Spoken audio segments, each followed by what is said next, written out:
আমার কাছে তো মনে হয় ছুটির দিনে সংসারে জমানো যত কাজ আছে সবগুলো চোখের সামনে এসে নাচানাচি শুরু করে কোনটা রেখে যে কোনটা করব সেটাই ভেবে কুল পাই না।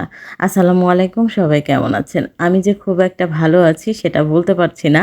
আজকে রান্না করতে একদম দেরি হয়ে গেছে, প্রায় ১টা বেজে গেছে আমি রান্নার রুমে এসেছি। যদিও আমি সকাল থেকে এ পর্যন্ত রান্নার রুমেই ছিলাম। মানে রান্নার রুমে সবকিছু ডিপ ক্লিন করেছি, বাসার অনেক জমানো কাজগুলো শেষ করেছি।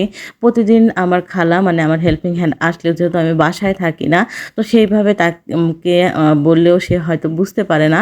মানে নিজে না থাকলে যেটা হয় আরকি, অনেকগুলো কাজ জমে গেছে। বাসাটা একদমই পুরোপুরি ক্লিন করা হয়নি। তো সেগুলো করতে গিয়েই আজকে দেরি হয়ে গেছে।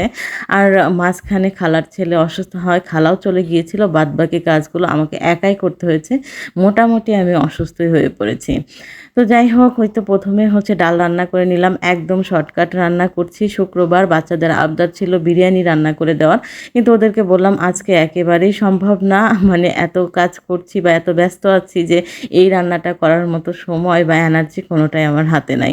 তো যাই হোক, বাচ্চারাও বুঝতে পারল। ঠিক আছে, বলল যে সামনের সপ্তাহে করে দিও।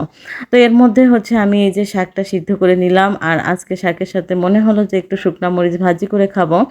তো যদিও আমার একেবারেই নিষিদ্ধ, তারপরেও আমি একটু ভাজি করে নিলাম। এরপর হচ্ছে যে রসুন থেতো করে নিয়েছিলাম, সেই রসুন, পেঁয়াজ আর হচ্ছে একটা শুকনো মরিচ তেলে দিয়ে ভালোভাবে ভেজে এখন হচ্ছে কলমি শাকটা দিয়ে দিলাম।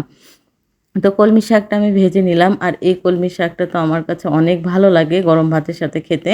তো কলমি শাকটা আমি নামিয়ে নিয়েছি। আর ১ম এই হচ্ছে মাছটা মেখে রেখেছিলাম। তো ১০-১৫ মিনিট হয়ে গেছে মাছ মাখার। এইভাবে মাছটা ১ম এ মেখে রাখলে হয় কি, মাছটা রান্না করার পরে বা ভুনা করার পরে মাছের টেস্ট কিন্তু অনেকাংশে বেড়ে যায়।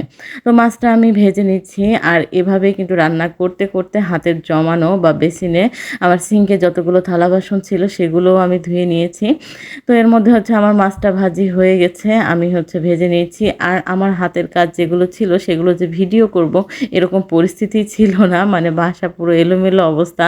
মানে আপনাদের সাথে যে শেয়ার করব খুবই আনইজি লাগছিল যে সবাই আবার দেখার পরে কি বলবে যে আপুর মানে বাসার অবস্থা কি? মানে অনেক দিনের জমানো কাজ একদিনে করতে গেলে যা হয় আরকি।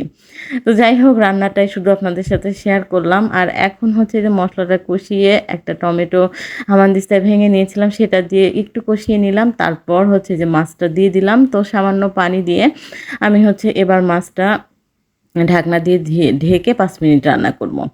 তো ৫ মিনিট পরে এটা যখন হয়ে গেছে, উপরে একটু ফ্রোজেন করা শলুক পাতা বের করে নিয়েছি। ধনিয়া পাতাও আছে। তো আমি হচ্ছে শলুক পাতাটাই ১ম এ ব্যবহার করছি। তো শলুক পাতার ফ্লেভারটা কিন্তু আমার কাছে খুবই ভালো লাগে। তো শলুক পাতা দিয়ে এবার হচ্ছে এটাকে আমি নামিয়ে নিব। আর হচ্ছে আমি যখন আজকে মাংস বের করেছিলাম, মানে ভুলে করে কাবাব করার জন্য আমি মাংস রেখেছিলাম, সেই মাংসটাই বের করে ফেলেছি।